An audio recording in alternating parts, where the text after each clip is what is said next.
Hi friends, my name is Kalyanam Shankar. Today we are discussing about one small activity. ఈ activity ఏంటిదంటే the rate of rise in temperature is depends on nature of the substance. అంటే ఏదైనా ఒక mass of the బాడీలో అది liquid అయినా సరే solid అయినా సరే దాంట్లో రైజ్ ఆఫ్ టెంపరేచర్ అంటే దాంట్లో ఉండే టెంపరేచర్ ఇంక్రీజ్ కావాలన్నా డిక్రీజ్ కావాలన్నా సరౌండింగ్ మీడియంస్ తో డిపెండ్ అవుతుంది. అన్ని బాడీస్ అన్ని సబ్స్టెన్సెస్ అన్ని సాలిడ్స్ అన్ని లిక్విడ్స్ గ్యాసెస్ అయినా సరే ఒకటేలాగా రియాక్ట్ కావు సరౌండింగ్ మీడియం లో పోల్చుకుంటే, అంటే సరౌండింగ్ అట్మాస్ఫియర్ తో పోల్చుకుంటే. సేమ్ అట్మాస్ఫియర్ ఉందనుకోండి, ఒక బాడీలో టెంపరేచర్ అనేది రైజ్ ఫాస్ట్ గా రైజ్ అవుతుంది, ఇంకొక దాంట్లో స్లోగా రైజ్ అవుతుందని మనము ఈ క్లాస్ లో తెలుసుకుంటాం. So first of all we will take a one large jar. So this is the glass jar. ఇక్కడ ఒక లాంగ్ గ్లాస్ జార్ తీసుకున్నాం. నెక్స్ట్ దాంట్లో ఏం చేసామంటే ఒక హాట్ వాటర్ అంటే 80 డిగ్రీ సెంటీగ్రేడ్ ఉండే ఒక హాట్ వాటర్ అంతా కూడా పోసేసాం. నెక్స్ట్ ఏం చేసుకున్నామంటే to same size of the laboratory test tubes తీసుకున్నాం. అంటే టెస్ట్ ట్యూబ్స్, ఇక్కడ టెస్ట్ ట్యూబ్ ఉంది, ఇక్కడ టెస్ట్ ట్యూబ్ ఉంది. ఆ టెస్ట్ ట్యూబ్ లో ఏం చేసామంటే ఇక్కడ ఫస్ట్ టెస్ట్ ట్యూబ్ లో వచ్చేసి మనం కోకోనట్ ఆయిల్ 50 గ్రామ్స్ తీసుకున్నాం. సెకండ్ టెస్ట్ ట్యూబ్ లో వచ్చేసి మనము వాటర్ తీసుకున్నాం. ఈ టెస్ట్ ట్యూబ్ లో తీసుకున్న అంటే ఈ 2 టెస్ట్ ట్యూబ్ లో తీసుకున్నటువంటి ఇక్కడ ఫస్ట్ దాంట్లో కోకోనట్ ఆయిల్ 50 గ్రామ్స్ అటు రూమ్ టెంపరేచర్ లోనే ఉంటుంది. నెక్స్ట్ వాటర్ కూడా అటు రూమ్ టెంపరేచర్ 50 గ్రామ్స్ సేమ్ క్వాంటిటీగా మనం తీసుకున్నాం అనమాట. ఈ కోకోనట్ ఆయిల్ అండ్ వాటర్ రెండు కూడా రూమ్ టెంపరేచర్ లోనే ఉంటాయి అనమాట. రెండు కూడా same quantity 50 grams 50 grams. Next ఏం చేస్తామంటే ఒక రబ్బర్ కార్క్ ని ఫిక్స్ చేస్తాం. One hole of the rubber cork or single hole of the rubber cork. అంటే ఇది వచ్చేసి రబ్బర్ కార్క్ అనమాట. ఈ ఇక్కడ రాసింది చూడండి, ఇది rubber cork. 2 same size of the rubber cork. ఇది 1 హోల్ ఉండే రబ్బర్ కార్క్ అనమాట. ఈ రబ్బర్ కార్క్ వచ్చేసి ఫస్ట్ టెస్ట్ ట్యూబ్ కి ఒకదాన్ని అరేంజ్ చేస్తాం, సెకండ్ దానికి ఇంకో టెస్ట్ ట్యూబ్ కి ఇంకో రబ్బర్ కార్క్ ని ఫిక్స్ చేసేస్తాం. ఈ నెక్స్ట్ ఏం చేస్తున్నాం అంటే ఒక 2 same size of the laboratory thermometers. ఇది ఫస్ట్ థర్మామీటర్, ఇక్కడ వచ్చేసి సెకండ్ థర్మామీటర్. ఫస్ట్ థర్మామీటర్ ని రబ్బర్ కార్క్ లో నుంచి ఏం చేస్తామంటే ఇక్కడ ఉండే ఆయిల్ ని టచ్ చేసేలాగా ఫస్ట్ థర్మామీటర్ ని, సెకండ్ థర్మామీటర్ రబ్బర్ కార్క్ లో అంటే 1 హోల్ ఉంది కదా, ఆ హోల్ లో నుంచి రబ్బర్ కార్క్ ని అలాగా లోపలికి తీసుకెళ్తూ టెస్ట్ ట్యూబ్ లో ఉండే వాటర్ ని టచ్ అయ్యేలాగా మనము ఇక్కడ అరేంజ్ చేసుకుంటాం. ఈ రబ్బర్ కార్క్ ని ఎందుకు ఫిక్స్ చేస్తామంటే ఎప్పుడైతే ఈ కోకోనట్ ఆయిల్ అయినా లేదంటే వాటర్ అయినా సరౌండింగ్ మీడియం లో ఉండే టెంపరేచర్ ని అబ్జర్వ్ చేసుకోదండి, ఆ అబ్జర్వ్ చేసుకున్న టెంపరేచర్ అనేది బయటికి వెళ్ళిపోకుండా ఏమవుతుందంటే ఈ రబ్బర్ కార్క్ అనేది హెల్ప్ అవుతుంది అనమాట. మళ్ళీ 1 హోల్ ఉండేదంటే అది టెస్ట్ ట్యూబ్ ని ఫిక్స్ చేయడానికి గట్టిగా ఉంటుంది. కాబట్టి లోపల ఉండే టెంపరేచర్ ఎంత ఉందనేది ఈ ఫస్ట్ టెస్ట్ ట్యూబ్ అనేది ఫస్ట్ థర్మామీటర్ లో రీడింగ్ చేస్తుంది. సెకండ్ టెస్ట్ ట్యూబ్ లో ఉండే వాటర్ యొక్క టెంపరేచర్ సెకండ్ థర్మామీటర్ అనేది రీడింగ్ ఇలా ఉంటుంది అనమాట. సో ఇది this is the arrangement of the activity. ఇప్పుడు ఏం చేస్తామంటే ఒక 3 మినిట్స్ అనేది ఈ టెస్ట్ ట్యూబ్ లో ఉండే అంటే first test tube second test tube, first test tube లో ఉండే ఆయిల్ యొక్క టెంపరేచర్ ఎంత ఉంటుందో మనం ఫస్ట్ థర్మామీటర్ లో నుంచి రీడింగ్ చేస్తాం. నెక్స్ట్ సెకండ్ టెస్ట్ ట్యూబ్ లో ఉండే వాటర్ యొక్క టెంపరేచర్ అనేది సెకండ్ టెస్ట్ ట్యూబ్ ఇక్కడ సెకండ్ థర్మామీటర్ లో నుంచి మనము ఈ రీడింగ్స్ మనము ఇక్కడ రాసుకుంటాం. ఫస్ట్ థర్మామీటర్ సెకండ్ థర్మామీటర్ అనమాట. First thermometer first minute, after first minute, after second minute, after third minute. అంటే 3 మినిట్స్ మనము ఈ యాక్టివిటీని అబ్జర్వ్ చేసినట్టయితే ఫస్ట్ వచ్చేసి ఇక్కడ ఫస్ట్ థర్మామీటర్ లో రీడింగ్ వచ్చేసి ఇక్కడ ఏమవుతుంది రూమ్ టెంపరేచర్ 40 డిగ్రీస్ అవుతుంది అన్నమాట, 40 డిగ్రీ సెంటీగ్రేడ్. సెకండ్ థర్మామీటర్ ఎక్కడ ఉంది? సెకండ్ టెస్ట్ ట్యూబ్ లో ఉంది. సెకండ్ టెస్ట్ ట్యూబ్ లో మనం ఏం తీసుకున్నాం? వాటర్ తీసుకున్నాం. దీంట్లో వచ్చేసి మనకి 38 డిగ్రీ సెంటీగ్రేడ్ అవుతుంది అన్నమాట. నెక్స్ట్ ఆఫ్టర్ 1 మినిట్ అంటే 1 మినిట్ తర్వాత అంటే సెకండ్ మినిట్ ఏమవుతుంది అంటే దీంట్లో ఉండే టెంపరేచర్ ఇక్కడ మనకి 50 డిగ్రీ సెంటీగ్రేడ్ అవుతుంది. సో ఇక్కడ వచ్చేసి మనకి ఏమవుతుందంటే 47 డిగ్రీ సెంటీగ్రేడ్ గా మారిపోతుంది. ఇవి నాట్ ఎగ్జాక్ట్లీ అప్రాక్సిమేట్లీ అనేది మనము అంటే అప్రాక్సిమేట్లీ గా నేను ఎక్స్ప్లెయిన్ చేస్తా ఉన్నాను అనమాట. Next final minute third minute అంటే 3 మినిట్స్ అబ్జర్వ్ చేసిన అంటే ఫైనల్ మినిట్ లో ఇక్కడ వచ్చేసి ఏమవుతుందంటే 60 డిగ్రీ సెంటీగ్రేడ్ అయితే ఇక్కడ వచ్చేసి 55 డిగ్రీ సెంటీగ్రేడ్ అవుతుంది. సో ఈ విధంగా అబ్జర్వ్ చేసినట్టయితే మనము ఈ 2 టెస్ట్ ట్యూబ్ని మనం ఏం చేసామంటే ఇక్కడ యాక్టివిటీలో హాట్ వాటర్ తీసుకున్నాం కదా, ఈ హాట్ వాటర్ 80 డిగ్రీస్ ఉంది కదా, ఈ ఫస్ట్ టెస్ట్ ట్యూబ్ ని మనము హాట్ వాటర్ లో కంప్లీట్ గా అంటే హాఫ్ ఫిల్ అయ్యి అంటే హాఫ్ అంటే సగం వరకు మునిగిపోయేలాగా ఏం చేస్తామంటే దీంట్లో అనేది సస్పెండ్ చేస్తాము. ఇక్కడ ఉండే సెకండ్ టెస్ట్ ట్యూబ్ ని కూడా ఏం చేస్తామంటే ఇది మనము హాట్ వాటర్ లోనే సస్పెండ్ చేస్తాం. ఇక్కడ హాట్ వాటర్ 80 degrees ఉంది. ఇక్కడ ఫస్ట్ దాంట్లో రూమ్ టెంపరేచర్ లో, ఇక్కడ వాటర్ తీసుకున్నట్టు రూమ్ టెంపరేచర్ లోనే ఉన్నాయి. అయితే ఈ సరౌండింగ్ మీడియం తో ఇక్కడ ఉండే హాట్ వాటర్ 80 degrees ఉంది. ఈ 80 degrees ఏమవుతుంది అంటే 80 degrees ఆఫ్ వాటర్ అనేది ఈ ఫస్ట్ టెస్ట్ ట్యూబ్ లో ఉండే ఆయిల్ కి, సెకండ్ టెస్ట్ ట్యూబ్ లో ఉండే వాటర్ కి హీట్ ని సప్లై చేస్తుంది అనమాట.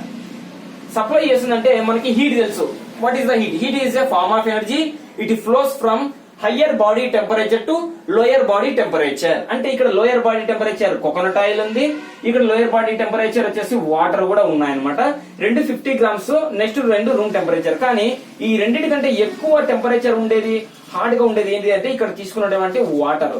ఈ రెండు ఎప్పుడైతే దీంట్లో ముంచేస్తామో, ఈ రెండింటిని ఎప్పుడైతే ముంచేస్తామో అప్పుడు ఏమవుతుందంటే ఈ హాట్ వాటర్ లో ఉండే హీట్ నంతా కూడా కోకోనట్ ఆయిల్ అనేది రిక్వైర్ చేసుకుంటుంది, అబ్జర్వ్ చేస్తూ ఉంటుంది. అబ్జర్వ్ చేస్తూ ఈ కోకోనట్ ఆయిల్ కూడా రియాక్ట్ అయ్యి ఇక్కడ ఉండే హాట్ వాటర్ కి దాంట్లో ఉండే టెంపరేచర్ అనేది ఇంక్రీజ్ చేసుకుంటుంది. ఇక్కడ ఉండే వాటర్ రూమ్ టెంపరేచర్ లో ఉంది.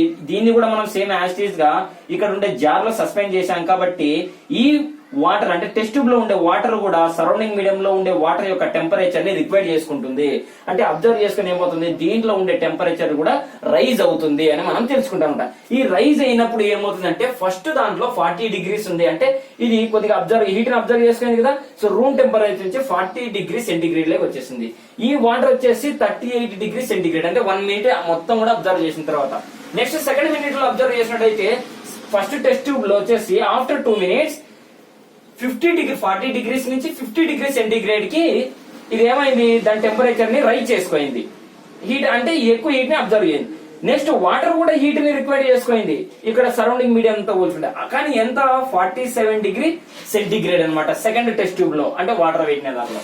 నెక్స్ట్ థర్డ్ అంటే ఫైనల్ గా వచ్చేటప్పటికి థర్డ్ మినిట్ మనం అబ్జర్వ్ చేసినట్టయితే ఇక్కడ ఉండే కోకోనట్ ఆయిల్ ఇంకా సరౌండింగ్ మీడియం లో ఉండే హాట్ వాటర్ నుంచి హీట్ అనేది రిక్వైర్ చేసుకొని 50 degrees లో నుంచి ఫైనల్ గా 60 degrees సెంటిగ్రేడ్ అనేది రిక్వైర్డ్ అయింది అనమాట. అంటే చేంజ్ అయిపోయింది. 50 degrees నుంచి 60 degrees కి హీట్ అనేది ఏమైంది, రైజ్ అయింది అనమాట టెంపరేచర్. ఇక్కడ ఏమైంది 47 degrees సెంటిగ్రేడ్ నుంచి 55 degrees సెంటిగ్రేడ్ కి వాటర్ అంటే టెస్ట్ ట్యూబ్ లో ఉండే వాటర్ యొక్క టెంపరేచర్ అనేది రైజ్ అయింది అనమాట. ఇక్కడ రెండు కేసులో అంటే ఫస్ట్ టెస్ట్ ట్యూబ్ లో, సెకండ్ టెస్ట్ ట్యూబ్ లో, ఫస్ట్ టెస్ట్ ట్యూబ్ లో ఉండే coconut oil, second test tube లో ఉండే వాటర్ రెండు కూడా సరౌండింగ్ మీడియం లో ఉండే హాట్ వాటర్ లో నుంచి హీట్ ని రిక్వైర్ చేసుకున్నాయి. అబ్జర్వ్ చేసి కోకోనట్ ఆయిల్ దాంట్లో ఉండే టెంపరేచర్ ని గ్రాడ్యువల్ గా మినిట్ టు మినిట్ ఏమైంది, దాంట్లో ఉండే టెంపరేచర్ ని ఇంక్రీజ్ చేసుకుంది. ఇక్కడ కూడా వాటర్ టైం అనేది చేంజ్ అయ్యే కొద్దీ ఇక్కడ ఏమవుతుంది, వాటర్ కూడా టెంపరేచర్ అనేది ఇంక్రీజ్ అయింది. చూడండి 40 degrees centigrade to 50 degrees, 50 degrees to 60 degrees. ఇక్కడ కూడా 38 degrees, 47 degrees, 55 degrees సెంటిగ్రేడ్. ఈ విధంగా అనేది ఏమైందంటే ఫస్ట్ టెస్ట్ ట్యూబ్ లో ఉండే coconut oil, second test tube లో ఉండే వాటర్ కూడా సరౌండింగ్ మీడియం తో రియాక్ట్ అయ్యి వాటిలో ఉండే టెంపరేచర్ అనేది ఏమవుతుందంటే రైజ్ అయినాయి. అయితే మనం ఇక్కడ అబ్జర్వ్ చేసినట్టయితే ఇక్కడ same size of the test tube, same rubber car, same thermometer, same test tube, same rubber car, same thermometer and same 50 grams room temperature, same 50 grams room temperature. కానీ ఇక్కడ తీసుకున్నది ఫస్ట్ టెస్ట్ ట్యూబ్ లో తీసుకున్నది ఏంటి అంటే coconut oil. కానీ second test tube లో తీసుకున్నది ఏంటి అంటే వాటర్ అనేది తీసుకున్నాము. అందుకే ఏమవుతుందంటే వాటర్ తో కంపేర్ చేస్తే ఆయిల్ అనేది ఫాస్ట్ గా హీట్ అవుతుంది, ఫాస్ట్ గా కూల్ అవుతుంది. కానీ వాటర్ అనేది ఏమవుతుందంటే స్లోగా హీట్ అవుతుంది, స్లోగా కూల్ అవుతుంది అని మనం తెలుసుకుంటాం. అది కాకుండా కోకోనట్ ఆయిల్ కి బాయిలింగ్ పాయింట్ ఎక్కువగా ఉంటుంది వాటర్ తో కంపేర్ చేసుకుంటే.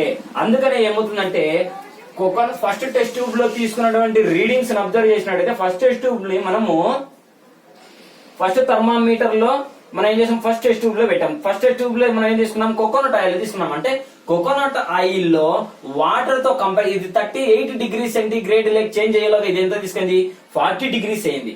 ఇది సెకండ్ మినిట్ లో వాటర్ వచ్చేసి 47 తీసుకునేలాగా ఇది ఏంటి 50 degrees సెంటిగ్రేడ్ అయింది. ఇది 55 తీసుకునేలాగా ఇది ఏంటి 60 degrees సెంటిగ్రేడ్. అంటే వాటర్ తో కంపేర్ చేసుకుంటే కోకోనట్ ఆయిల్ లో టెంపరేచర్ అనేది ఫాస్ట్ గా రైజ్ అయింది అని చెప్తాం అనమాట. సో ఇక్కడ ఏంటంటే less specific heat, coconut oil less specific heat okay, water is a more specific heat అని చెప్తాం అనమాట. ఎక్కువ స్పెసిఫిక్ హీట్ అనేది ఎక్కువగా ఉంటే స్లోగా హీట్ అవుతుంది, స్లోగా కూల్ అవుతుంది. స్పెసిఫిక్ హీట్ అనేది తక్కువగా ఉంటే మనం ఏం చేస్తాం అంటే ఇక్కడ ఉండే సబ్స్టెన్స్ అంటే కోకోనట్ ఆయిల్ తీసుకున్న ఫాస్ట్ గా హీట్ అవుతుంది, ఫాస్ట్ గా కూల్ అవుతుంది. అది కాకుండా ఇక్కడ బాయిలింగ్ పాయింట్ కోకోనట్ ఆయిల్ కి ఎక్కువ. అందుకని మనం ఏం చేస్తున్నాం అంటే సో దీన్ని బట్టి మనం ఫైనల్ గా ఏం అండర్స్టాండ్ చేస్తున్నాం అంటే the rate of rising temperature అంటే ఏదైనా ఒక బాడీలో రైజ్ అయ్యే టెంపరేచర్ అంటే 40 to 50, 50 to 60, 38 to 47, 47 to 57. The rate of rising temperature is depends on nature of the substance. ఇక్కడ ఉండే hot water first test tube లో ఉండే కోకోనట్ ఆయిల్ కి సెకండ్ టెస్ట్ ట్యూబ్ లో ఉండే వాటర్ కి సేమ్ హీట్ ని సప్లై చేసింది. ఇక్కడ 80 degrees ఉంటే ఇక్కడ 80, ఇక్కడ 80, ఇక్కడ మొత్తం కూడా సేమ్ హీట్ ని సప్లై చేసింది. కానీ కోకోనట్ ఆయిల్ అనేది ఎక్కువ హీట్ ని అబ్జర్వ్ చేసుకుంది ఇక్కడ ఉండే హాట్ వాటర్ నుంచి. కానీ ఇక్కడ ఉండే వాటర్ టెస్ట్ ట్యూబ్ లో ఉండే వాటర్ కూడా హీట్ ని అబ్జర్వ్ చేసుకోయింది ఇక్కడ ఉండే సరౌండింగ్ మీడియం. కానీ కోకోనట్ ఆయిల్ తో కంపేర్ చేస్తే వాటర్ అనేది స్లోగా హీట్ అనేది రిక్వైర్ చేసుకోయింది. కానీ కోకోనట్ ఆయిల్ ఫాస్ట్ గా హీట్ అనేది రిక్వైర్ చేసుకోయింది. అంటే డిఫరెంట్ సబ్స్టెన్స్ రెండిటికి సేమ్ హీట్ ని సప్లై చేసినప్పటికీ ఇక్కడ తీసుకున్నటువంటి టెస్ట్ ట్యూబ్ లో సబ్స్టెన్స్ అనేది డిఫరెంట్ గా ఉంది. ఫస్ట్ దాంట్లో కోకోనట్ ఆయిల్, సెకండ్ దాంట్లో వాటర్ తీసుకున్నాం. అంటే సబ్స్టెన్స్ అనేది డిఫరెంట్ గా ఉంటే వాటిలో ఉండే రైజింగ్ టెంపరేచర్ కూడా డిఫరెంట్ గా ఉంటుంది అనేది మనము ఈ క్లాస్ లో తెలుసుకుంటాం. అదే activity the rate of rising temperature is depends on nature of the substance. దీంట్లో coconut oil nature, so this the different nature. ఇక్కడ వచ్చేసి water, so this is the different nature. Nature అనేది అంటే nature of the substance different గా ఉన్నాయనుకోండి, దాంట్లో ఉండే rising temperature కూడా డిఫరెంట్ గానే ఉంటుంది అనేది మనము ఈ క్లాస్ లో తెలుసుకుంటాం. Okay friends, thank you very much. Thanks for the cooperation.